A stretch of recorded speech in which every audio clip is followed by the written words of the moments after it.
Hey guys, my name is Jitesh and in this video I am going to tell you how to get PR in Canada as an international student. So we are going to talk about what is CRS, what is PNP, what is CRS cutoff and all the other things that you need to know in order to get PR in Canada as an international student. So without wasting any more time, let's begin.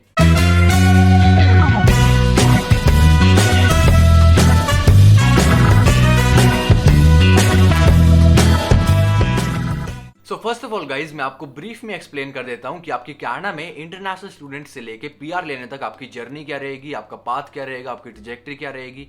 सो मान के चलते हैं दोस्तों कि आप Canada India से अपनी 12th class complete करने के बाद आ रहे हो। अब उस केस में दोस्तों आपके पास तीन ऑप्शंस होंगे। सबसे पहला ऑप्शन आपके पास होगा कि या तो आप कनाडा में एक सर्टिफिकेट प्रोग्राम लेके आ जाओ।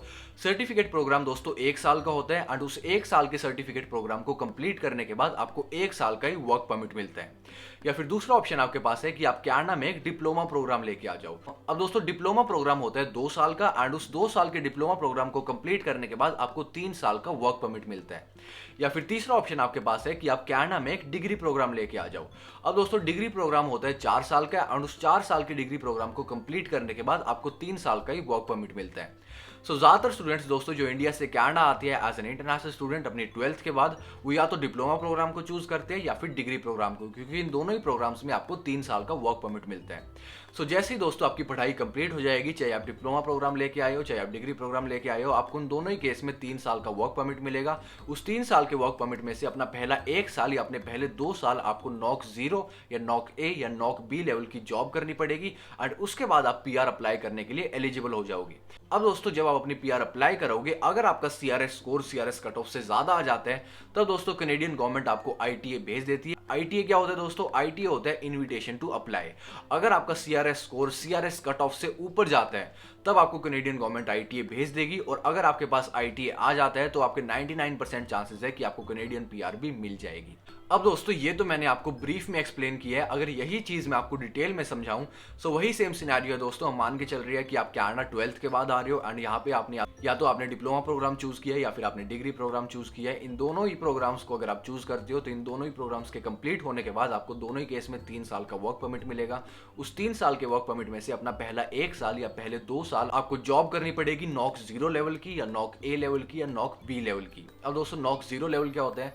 नॉक 0 लेवल में दोस्तों वो सारी जॉब्स आती है जो मैनेजर की होती है, मतलब सारी की सारी मैनेजरियल जॉब्स नॉक 0 लेवल में आती है।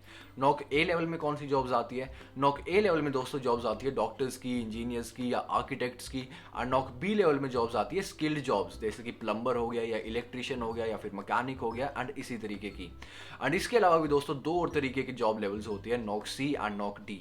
इन दोनों ही लेवल्स में ज्यादातर मिनिमम वेज वाली जॉब्स होती है। अगर आप किसी रेस्टोरेंट में काम कर रहे हो या किसी फास्ट फूड चेन में काम कर रहे हो या फिर स्टारबक्स वगैरह में काम कर रहे हो या फिर आप किसी गैस स्टेशन पे काम कर रहे हो तो वो सारी jobs NOC C and knock D level में आती है। अब अगर दोस्तों आपको पीआर अप्लाई करने के लिए एलिजिबल होना है तब आपको या तो नॉक 0 लेवल की जॉब चाहिएगी या नॉक ए लेवल की या नॉक बी लेवल की।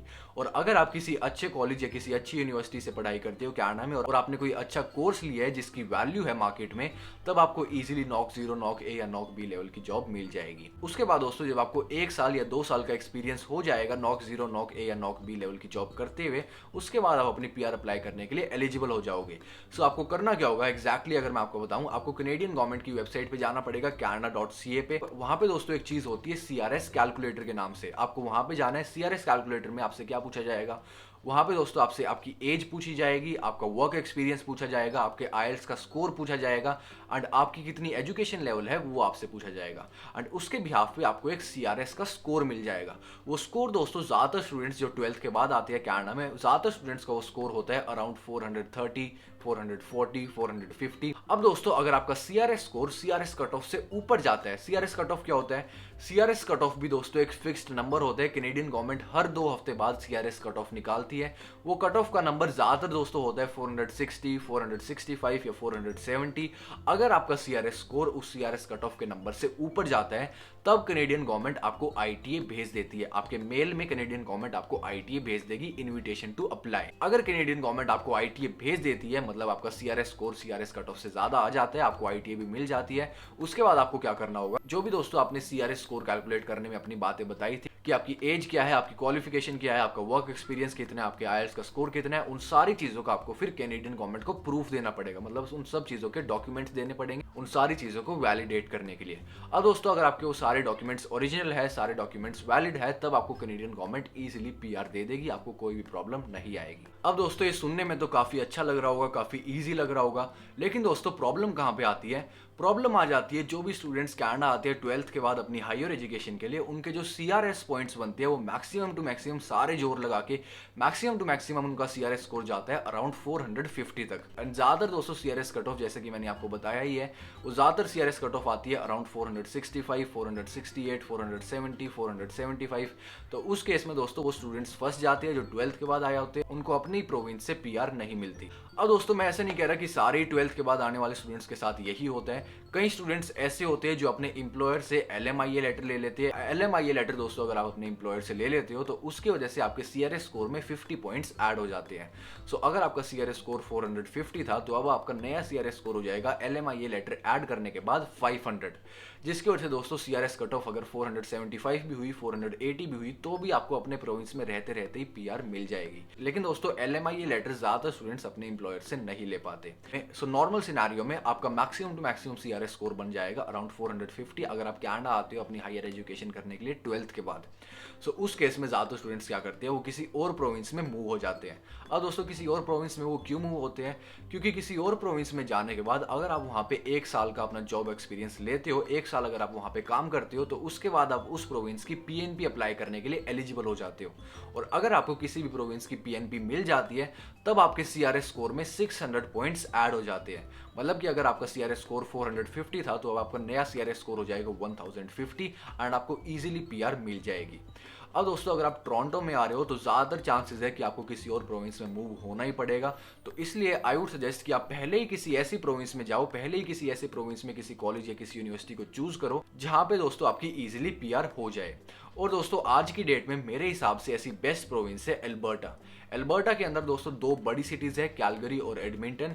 इन दोनों ही सिटीज़ में आपको इजीली पार्ट टाइम जॉब मिल जाएगी एंड आपको ऐसा फील नहीं होगा कि यार मैं कौन से जंगल में आ गया, मुझे पेड़ ही पेड़ दिख रहे हैं, कोई घर नहीं दिख रहा, कोई बंदा नहीं दिख रहा। एंड दोस्तों एल्बर्टा में एक और काफ़ी ज़्यादा बेनिफिट है। एल्बर्टा में जो टैक्स है वो कनाडा में सबसे कम है। एल्बर्टा में टैक्स है 5% एंड ओंटारियो में टैक्स है 15%। और दोस्तों एल्बर्टा के अंदर काफ़ी अच्छी यूनिवर्सिटीज़ और काफ़ी अच्छे कॉलेजेस भी है। एग्जाम्पल के तौर पर यूनिवर्सिटी ऑफ एल्बर्टा काफ़ी अच्छी यूनिवर्सिटी है, बो वैली कॉलेज काफ़ी अच्छा कॉलेज है, एक NAIT करके भी कॉलेज है, वो भी काफ़ी अच्छा कॉलेज है। सो बेसिकली दोस्तों अगर आपने अभी डिसाइड नहीं किया है कि आपको कौन सी प्रोविंस में जाना है, आपने अपना कॉलेज या अपनी यूनिवर्सिटी चूज नहीं की है, देन आई वुड सजेस्ट कि आप एल्बर्टा को चूज करो। एल्बर्टा के मैंने आपको बेनिफिट्स बताई दिए, आपको PR भी मिल जाएगी, पार्ट टाइम जॉब भी मिल जाएगी, टैक्स भी कम है, अच्छी एजुकेशन भी है। सो ओवरऑल बेस्ट प्रोविंस आज की डेट में कनाडा में है एल्बर्टा।